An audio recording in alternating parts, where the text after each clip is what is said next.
सब बाधाएं नष्ट हो जाएंगी। जिते विनायक शुभ शुभ विघ्न करे नहीं कोई, विघ्न करे नहीं कोई, डरे कलिकाल कष्ट भय, हरे सकल संताप, हरस हरि नाम जपत जय। प्रतिपल तू नाम जप, कोई भी बड़े से बड़ा विघ्नकारी अनिष्ट तेरा मंगल नहीं कर सकता। जिसकी जिह्वा पर नाम है तो जिते विनायक शुभ शुभ विघ्न करे नहीं कोई, क्योंकि बहुत बड़ा रक्षक नाम जिह्वा पे विराजमान है, बहुत बड़ा पहरेदार नाम है, अंगरक्षक है। नाम पाहरू दिवस निश, रात दिन जो नाम जप करते हैं उनको किसी अन्य के भरोसे, अन्य के आश्रय, अन्य की आशा पूर्ति की चाह छोड़ देनी चाहिए। तभी वो अनन्य निष्ठा वाला ये अनुभव कर पाएगा कि हर समय प्रभु हमारी रक्षा करते हैं। जो नाम जप करते हैं हर समय प्रभु रक्षा करते हैं। उपासक सोता है और प्रभु जागकर उसकी रक्षा करते हैं। गोस्वामी तुलसीदास जी की रामचरितमानस की कृति को गंगा जी में प्रवाहित करने के लिए दो ईर्ष्यालु गए तो देखा कि दरवाजे पर श्याम गौर जोरी राम लक्ष्मण जी धनुष बिल्कुल प्रत्यंचा खींचे हुए खड़े, भयभीत होकर दूसरे दरवाजे वहां भी देखा। भक्त चैन से सोता है और भगवान जागकर उसकी रक्षा करते हैं। विश्वास करे, बस आश्रय भरोसा दृढ़ करके छिन छिन नाम जप करे। नाम जप अगर जीवन में नहीं है तो जीवन व्यर्थ का जीवन है। छल कपट करके रुपया कमा लो, तुम्हारे किसी काम रुपया नहीं आएगा। खाओगे तो रोटी दाल ही, रुपया तो खाओगे नहीं। और भगवान चराचर को भोजन दे रहे हैं, कोई ऐसा नहीं कि भूखा हो। जो दो रोटी में तृप्त हो जाता है उससे दो रोटी देते हैं, जिसे 2 कुंतल चाहिए उसे 2 कुंतल का आहार देते हैं। भगवान सबको आहार देते हैं। अगर तुम मनुष्य शरीर धारण करके केवल आहार और भोग और रुपया पैसा मान प्रतिष्ठा में जीवन नष्ट कर दिया तो क्या दुर्लभता रही इस मनुष्य जीवन की। 84 लाख योनियां, ये निद्रा भय आहार मैथुन सबके है। फिर कहा गया बड़े भाग मानुष तन पावा, शुर दुर्लभ सदग्रंथन गावा, साधन धाम मोक्ष कर द्वारा, पाए न जे परलोक सम्हारा। बड़ा दुर्लभ, देव दुर्लभ मनुष्य शरीर है। सबका जितने मानव देह धारण किए बड़ा देव दुर्लभ, क्योंकि इससे आप जितनी ऊंचाई पर चढ़ना चाहें चढ़ सकते हैं, जितना नीचे गिरना चाहें गिर सकते हैं। लेकिन अन्य योनियों में कर्म के परिणाम रूप उच्च नीच गतियां होती हैं। वो नवीन कर्म नहीं कर सकते, आप नवीन कर्म कर सकते हैं। आप साधना करके मोक्ष प्राप्त कर सकते हैं, भगवान में तन्मय होकर भगवत स्वरूप हो सकते हैं, योग की दिव्य सिद्धियां प्राप्त कर सकते हैं। स्वर्ग ब्रह्म लोक जहां जाना चाहो, कैलाश साकेत वैकुंठ सब प्राप्त कर सकते हैं आप मानव देह में। पर भूल गए, हम वही भोगने में लग गए जो अन्य योनियों में स्वाभाविक मिलता है। अमर्यादित मैथुन पशु पक्षियों में, उसके लिए जीवन नष्ट कर देना। भोजन उसके लिए, बस इतना ही तुम्हारा लक्ष्य है, रसेंद्री और जनेंद्री का भोग मिल जाए। रुपया तो केवल भोग मिलता है इसलिए है, उसका कोई महत्व नहीं। वो महत्व है कि उसको हम भोग प्राप्त करने के लिए प्रयोग करते हैं, बस इसलिए रुपये में महत्व है। खास बात है रसेंद्री और जनेंद्री, इन 2 के भोग। श्रीपाद कह रहे हैं,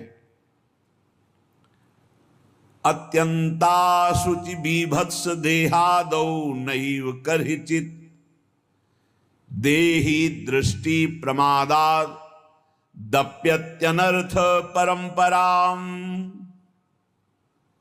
ये बड़ा गंदा शरीर है, बड़ा गंदा शरीर है। क्या इसमें देव दुर्लभ कहा गया है, पर देवताओं में ऐसा नहीं होता। और निकल जाए तो सौरभ से वातावरण युक्त हो जाएगा और आपके शरीर के हर जगह से दुर्गंध आती है, क्योंकि मलमूत्र बनाता है। विनमूत्र श्लेष्म पूषादिक भरितमिदम, इसमें क्या भरा हुआ है? मलमूत्र श्लेष्मा, गंदी चीजें। ऊपर से चमड़ी चिपकी हुई है, उससे आकर्षण होता है। अत्यंता अशुचि, बड़ा अपवित्र है। चाहे जहां स्नान कर लो, चाहे जिस तीर्थ में, एक रेशम के थैले में विष्ठा और मूत्र भर लो थैली में, और ऊपर से उसे कहीं भी डुबाओ, तो ये रहस्य जानने वाला कि इस थैले में क्या भरा है, वो कभी उसे छूना नहीं चाहेगा। चाहे जिस पवित्र स्थान में उसको गोते लगा के लाओ, यही लगेगा यह पवित्र है। इसलिए श्रीपाद करें अत्यंता अशुचि, बीभत्स, घृणास्पद और अपवित्र। क्यों? यही मलाशय मूत्राश्रय है, ऊपर से चमड़ी केवल है। हम नहा लिए तो बोले हम पवित्र हो गए, वो है अंदर। पवित्र तो हो गए जब भगवान का चिंतन होगा। अगर भगवान का चिंतन नहीं तो आप कहीं भी अपवित्र नहीं हो सकते। बाह्य और भीतर पवित्रता भगवान की स्मृति से है। अपवित्र पवित्रो वा सर्वावस्थांगतोपि वह यह स्मरेत पुंडरीकाक्षम सवायाभ्यंतर शुचि। वो बाह्य और अभ्यंतर से परम पवित्र हो जाता है जो भगवान का स्मरण करता है। खास स्नान पवित्रता है भगवान का स्मरण। अगर बाहर से ना लिया, भगवान से संबंध नहीं, भगवत भजन नहीं, तो क्या है? चमड़ी बरधोली, अंदर तो मलई मूत्र भरा है। अत्यंता अशुचि, बीभत्स, घृणास्पद, देहादौ नैव करचित। इस देह से अपना संबंध मत रखो। यहां संबंध की क्या बात, मैं ही हूं ऐसा माने हुए हैं।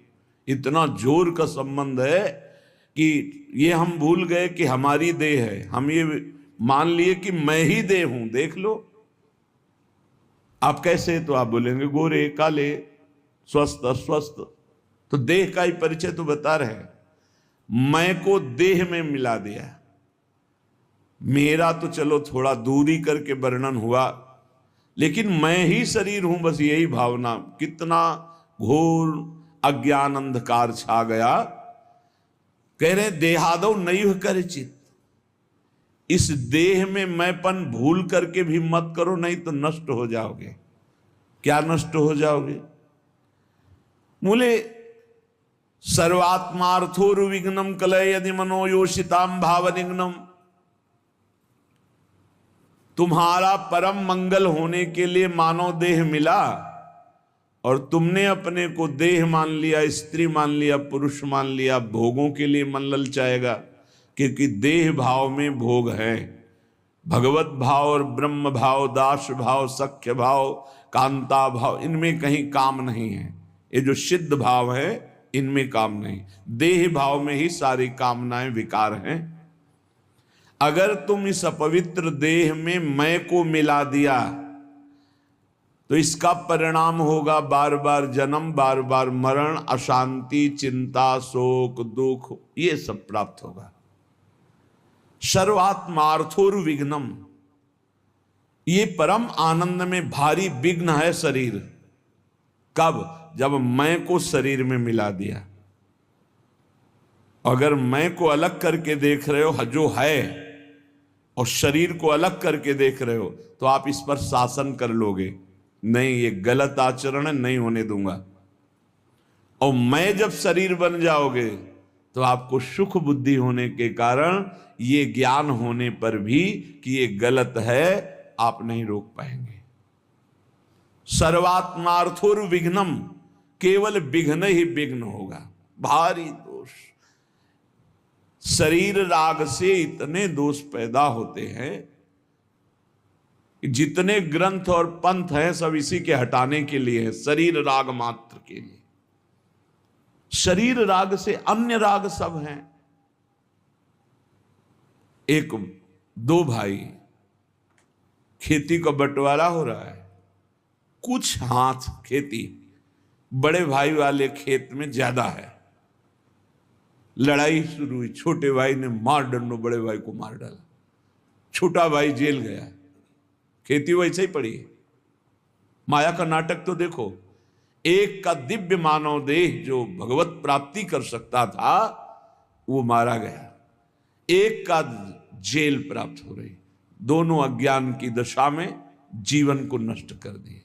एक कथा, पूरा संसार इन्हीं वासनाओं के खेल में, सर्वात्मार्थोर विघ्नम, जहां मैं को शरीर में मिला दिया गया, इतनी कामनाएं प्रकट हो गई, वासनाएं प्रकट हो गई, इतना अहंकार प्रकट हो गया कि विघ्न ही विघ्न, पूरा जीवन अशांति।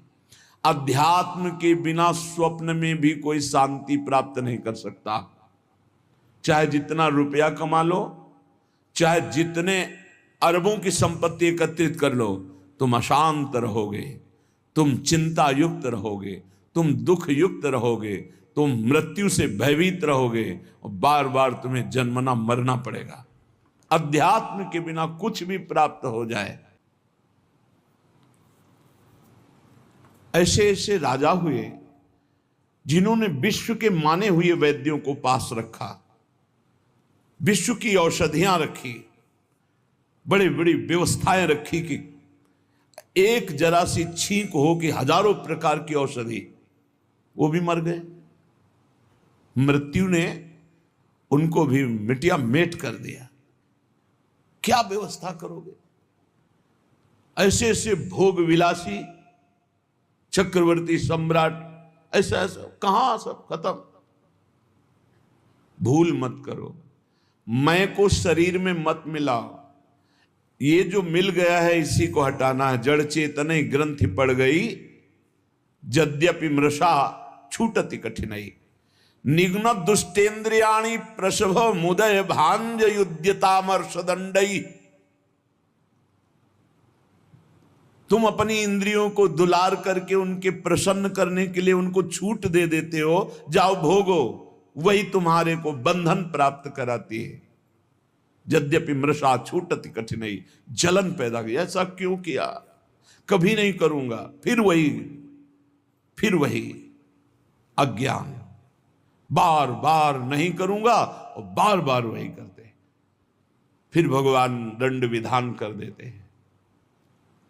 एक दो बार तुमसे गलती हुई, क्षमा याचना की, या बहुत गलतियां हो गई, सत्संग सुना, बुद्धि पवित्र हो रही, अब लो नशानी अब ना नशइयो, तो भगवान कृपालु है, वो कह रहे अहम त्वाम सर्व पापेभ्यो मोक्षयिष्यामि मा शुचः। मैं तुम्हें पवित्र कर दूंगा, सारे पाप नष्ट कर दूंगा, अब तो होश में चलो। नहीं, निघ्न दुष्टेन्द्रियाणि, ये दुष्ट इंद्रिया बार बार जीव को घसीट करके भोगों में डाल देती। तो क्या करें? गुस्सा करो इन इंद्रियों के ऊपर, अनुमति मत दो, इनको दंड दो, उपवास करो, नाम का दंड दो, खूब नाम जप करो, परेशानी पैदा, परिक्रमा लगा, निकल जाओ गिरिराज जी की परिक्रमा में, 5-7 घंटे नाम जप करते हुए पूरी परिक्रमा, आराम आराम से, दौड़ने की जरूरत नहीं, 5-7 घंटे में आराम आराम से नाम जप कर देखो। अगर तुम्हारा उसी समय दिमाग परिवर्तन न होने लगे तो बताना। पर इंद्रियों को छूट देकर मनमानी भोग वासना में लगाते तुम्हारा नाश कर देंगी, पतन कर देंगी। रामाख्या कालकूटादपि विषम तमा भाति साधयु धारा। ये भगवान श्री हरि की माया के द्वारा रचा हुआ ऐसा बगीचा है संसार कि इसका मनोरंजन करने का मन हो ही जाता है। और जो मनोरंजन में फंसा हुआ आज तक नहीं निकल पाया, जब से सृष्टि हुई आज तक इस जादू के बगीचे से नहीं निकल पाया। कहीं न कहीं वो कंचन कामिनी कीर्ति, कहीं न कहीं वो फंसा मिलेगा। अगर आप इसे मैं को शरीर से हटा दें तो आप जीत जाए। जब तक अपने को पुरुष स्त्री मानेंगे, मैं को शरीर में मिलाए रखे, तब तक कुछ भी साधन कर लो, सवाल हल नहीं होगा। और ये होता है स्वीकृति से। स्वीकृति से बड़ा परिवर्तन सूक्ष्म शरीर पर पड़ता है आपकी स्वीकृति का। जैसे हम पहले सन्यास में थे तो स्वीकृति हो गई कि अब सन्यासी, तो स्वप्न में अपने को सन्यासी ही देखते थे। अब जब स्वीकृति हुई, मैं श्री जी के चरणों का दास, अब स्वीकृति, तो इस सूक्ष्म शरीर स्वप्न में यही दर्शन कराता है। जब स्वीकृति हुई, मैं श्री जी की सहचरी, तो उस स्वीकृति में ना ये भेष होगा, ना पुरुष शरीर होगा, वही स्वीकृति। स्वीकृति कर लिया मैं स्त्री मैं पुरुष, इसी स्वीकृति में सारे दोष बैठे हुए हैं। स्वीकृति कर लिया मैं प्रभु का दास, इसी स्वीकृति में आपको निर्दोष करने की सामर्थ्य मिलेगी। पूर्ण निर्दोष अवस्था इसी में। आपकी स्वीकृति कमजोर है। आपसे एक शब्द में कहें तो पूरा का पूरा खेल स्वीकृति का है। वेदांत केवल तुम्हारी स्वीकृति को बदलता है। कौन हो तुम? बोले तुम ब्रह्म हो, तत्त्वमसि। तत् वह जो परमात्म तत्व है, त्वम आसि तुम ही हो। स्वीकृति करो। बोले अहम ब्रह्मास्मि, अहम ब्रह्मास्मि, मैं ब्रह्म हूं। स्वीकृति तो बोले अहम ब्रह्मास्मि, अहम ब्रह्मास्मि। तो क्या हुआ? बोले ब्रह्मविद ब्रह्मवि भवति, वो ब्रह्म हो गया। मैं पुरुष मैं स्त्री तो भोगी हो गया। नारकी गतियों को प्राप्त कराने वाली चेष्टाएं शुरू हो गई। खास बात समझनी, मैं को शरीर में स्थापित करना दुर्गति का कारण है। मैं को ब्रह्म में, मैं को भगवान के चरणों में, नाम में, रूप में, लीला में, धाम में स्थापित करना। मैं प्रभु का दास हूं, इसलिए अपने स्वामी का हर समय नाम जप करता हूं। मैं प्रभु का दास हूं, इसलिए हर चेष्टाएं अपने प्रभु की प्रसन्नता के लेकर बदल गया, जीवन बदल गया। जब हम प्रभु के चरणारविंद की शुद्ध शरणागति स्वीकार कर लेते हैं तो हर विधान बड़ा मंगलमय होने लगता है। एक बार गीता वाटिका गोरखपुर में अखंड नाम संकीर्तन चल रहा था। पूज्य भाई जी श्री हनुमान प्रसाद पोद्दार जी महाराज की कृपा से बहुत ही मांगलिक दिन कट रहे थे। भगवत चर्चा हो रही, अखंड नाम कीर्तन हो रहा, बड़े बड़े महापुरुष आ रहे हैं। तो बहुत से संत महात्मा भी वहीं विराजमान थे। पूरा मांगलिक, एक मिनट भी कहीं 24 घंटे में कोई प्रपंच वार्ता नहीं। गीता वाटिका में पूज्य बाबा, राधा बाबा और भाई जी महाराज। रात का समय 50 फूस की झोपड़ियां बनाई गई थी जिनमें बड़े बड़े संत महात्मा आकर रुके हुए थे। तो लालटेन टंगी थी। लालटेन से कब क्या कैसा हुआ, घटना कैसे घटी, झोपड़ी में लालटेन टंगी है, कैसे क्या हुआ कि वो लालटेन गिरी, तेल फैला, उसमें आग फैली, वो झोपड़ी में लगी, एक झोपड़ी से दूसरी झोपड़ी, और सब संत महात्मा साधक झोपड़ियों में शयन कर हाहाकार मच गया। जल्दी जल्दी जो निकल पाए नहीं, कूद करके लोग कंबल हाथ से ढक कर जो सो रहे थे उनको उठाकर बाहर लाए। बड़ा हाहाकार मच गया। प्रचंड अग्निदेव ने रूप धारण किया। सब झोपड़ी तंबू सब खाक हो गई, राख हो गई, बहुत सी सामग्री हो। अब जो संसारिक लोग हैं, भक्ति के आकर्षण से आए हुए हैं, उनका देखो कीर्तन और भक्ति का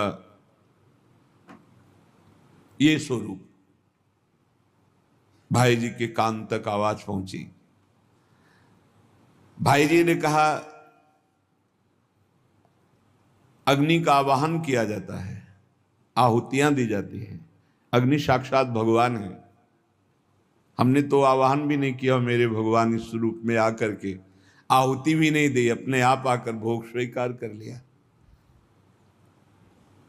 भक्ति की दृष्टि क्या है? मेरे भगवान पधारे हैं। भाई जी ने कहा कि कल जो आग लगी, तुम लोगों को आग दिखाई दे रही, मेरे को मेरे भगवान दिखाई दे रहे हैं। मुझे स्पष्ट दिखाई दे रहा, मेरे कीर्तन, मेरे भगवत चर्चा करने से भगवान अग्नि रूप धारण करके आनंद उल्लास से युक्त होकर के ये भोग स्वीकार किया। मुझे इस घटना में भगवान की कृपा दिखाई दे रही कि भगवान ने किसी का एक रोम भी नहीं झुलसाया, नहीं तो बहुतों के शरीर पूरे हो सकते थे, एक भी व्यक्ति नहीं मरा। और ये मेरी ही बात नहीं है, जो भगवान का शरणागत है उसको ऐसा ही अनुभव होता है कि भगवान की बड़ी कृपा हुई।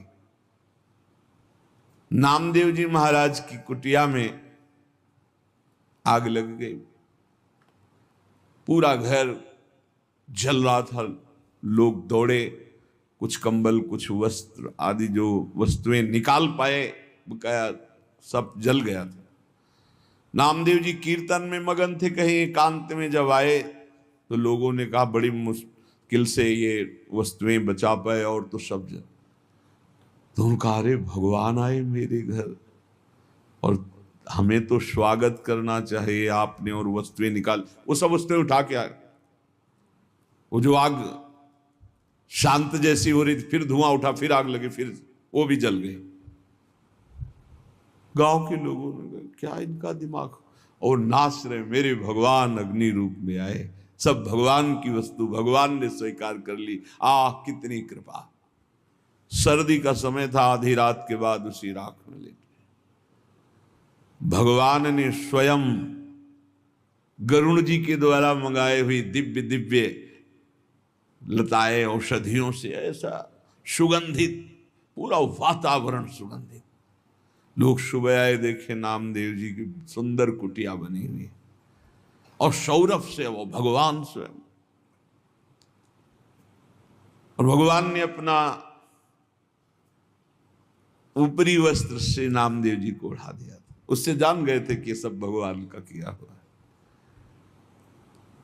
दोनों में राजी हैं, आग रूप में आए, भस्म कर दिया, जय हो।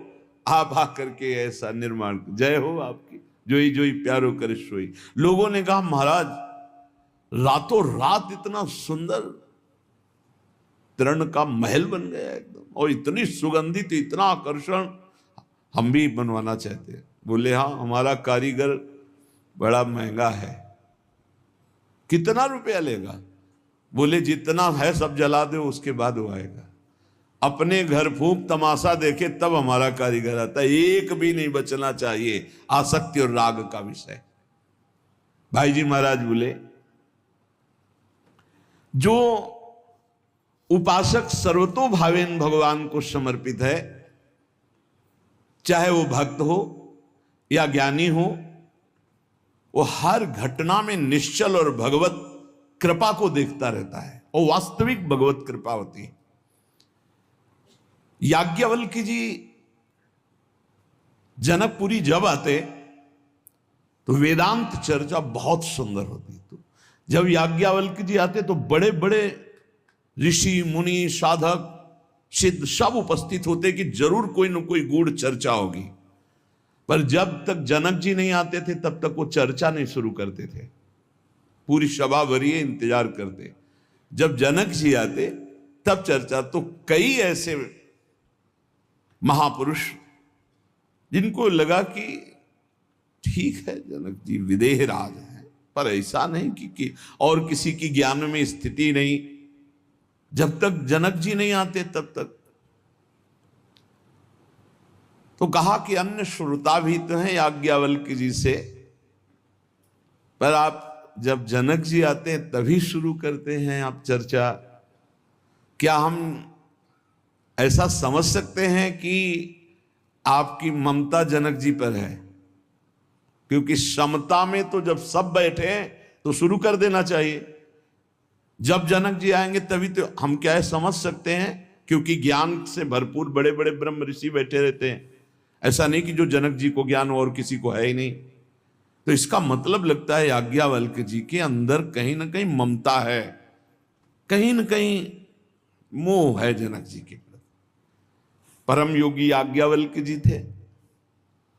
उन्होंने एक दिन सत्संग चल रहा था, पूरी जनकपुरी में आग लगा दी योग बल से। सूचना आई जनक जी, महाराज की जय हो, पूरी मिथिला नगरी आसपास से अग्नि से घिर चुकी है, जल्दी जल्दी भागो। जो जनकपुर वासी थे वो तो भागे, आसपास बिल्कुल नजदीक अग्नि आ चुकी थी, वो योग बल से लगी हुई थी। जो ऋषि मुनि थे अपने अपने आप, कोई व्याघ्र चर्म, कोई हिरण का चर्म बिछाए हुए, जो मृग चर्म, कोई कुशा, कोई कंबल, सब अपने अपने समेटे याज्ञवल्क्य जी यथावत चर्चा कर रहे हैं। कोई भागा इधर, कोई उधर भागा, कोई भी वहां नहीं था, केवल जनक जी बैठे थे। बार बार मंत्री आदि, महाराज राजमहल में भी आग लग चुकी है, लगभग पूरा राजमहल जल चुका है, आप महाराज सुरक्षित होइए, आप हटिए यहां से। शांत मुद्रा में बैठे याज्ञवल्क्य जी का प्रवचन चल रहा, केवल जनक जी सुन रहे। सर्वथा निश्चिंत भाव से वो कथा करते जा रहे और वो सुनते जा रहे, स्थिर बैठे रहे जनक जी।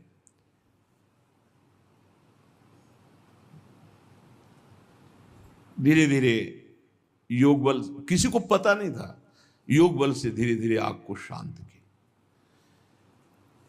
और तो नहीं आ पाए, जनकपुर वासी सब बड़े खेद में थे कि जब आग लग गई, ये जल गया, वो जल गया, वो जल गया। ऋषि मुनि बैठ गए आगे। फिर याज्ञवल्क्य जी ने कहा, विदेहराज जनक,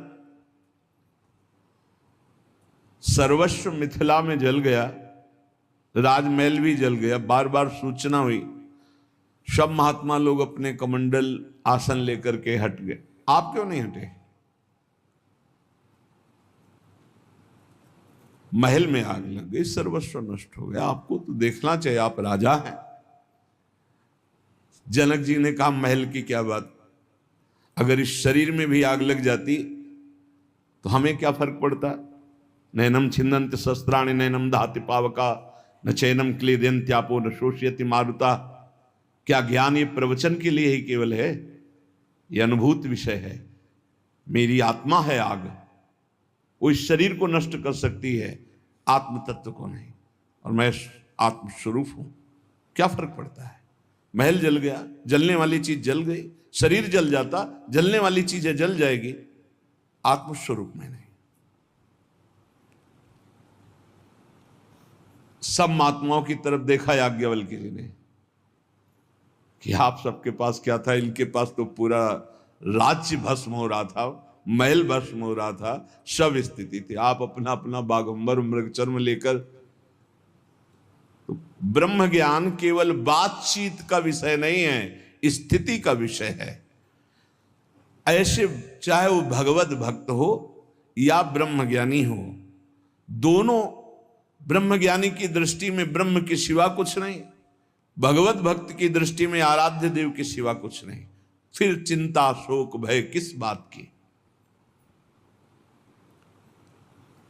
किसी भी स्थिति में विचलित ना होना, अपने आराध्य देव के चिंतन से, अपने लक्ष्य से ना हटना, ये परिपक्व अवस्था है, चाहे भक्त हो चाहे ज्ञानी हो। देखो, इतनी बात तो तुम्हें मानना पड़ेगा कि भगवान का दो स्वरूप है, एक चिदानंदमय स्वरूप है और एक ये मायाकृत स्वरूप है। हैं भगवान ही वासुदेवा सर्वम। ये जो मायाकृत स्वरूप है ये नष्ट होगा, पक्का समझो। गुरु भगवान है, संत भगवान है, सब भगवान के स्वरूप है। ये जो मायाकृत है ये नष्ट होगा। गो गोचर जहां लघु मन जाई, सो सब माया जानो भाई, और इसका अंत होगा। इसमें पक्का विश्वास करो। जो अविनाशी चिदानंदमय भगवान का हमारे स्वरूप है, ना कभी कोई मार सकता है, ना काट सकता है, ना जला सकता है, वही हमारी आत्मा का स्वरूप है। सच्चिदानंद रूपाय। अब बाहरी तो फिर जहां हमारी मायाकृत दृष्टि देख पा रही वो जलेगा, वो नष्ट हो जाएगा, आज नहीं तो कल। भाव मानना, हम भावना करते हैं मायाकृत से मायातीत की। हमारी भावना जो मायातीत की, उसे आग नहीं जला सकती। हमारे प्रभु की महिमा को समझो। प्रभु केवल प्राकृतिक नहीं है, प्रभु केवल छवि में ही नहीं है। विश्वास करो, वो तुम्हारे हृदय में है, तुम्हारे भाव में भी है, वो छवि में भी है, वो चराचर जगत में कहो सो कहां, जहां प्रभु नहीं तो अग्नि में भी प्रभु है। प्रभु खेलने के लिए अगर जमीन पे गिर जाते हैं तो तुम्हें गिरना दिखाई दे, वो खेलना चाहते, खेलो महाराज, फिर उठा के स्नान करवा दिया। फिर अंग भंग हो गया कोई श्री अंग का, हम प्रभु के दूसरे नवीन रूप को, हमारी आराधना माया युक्त से माया मुक्त त्रिगुणातीत भगवान की है, इतना मानना पड़ेगा।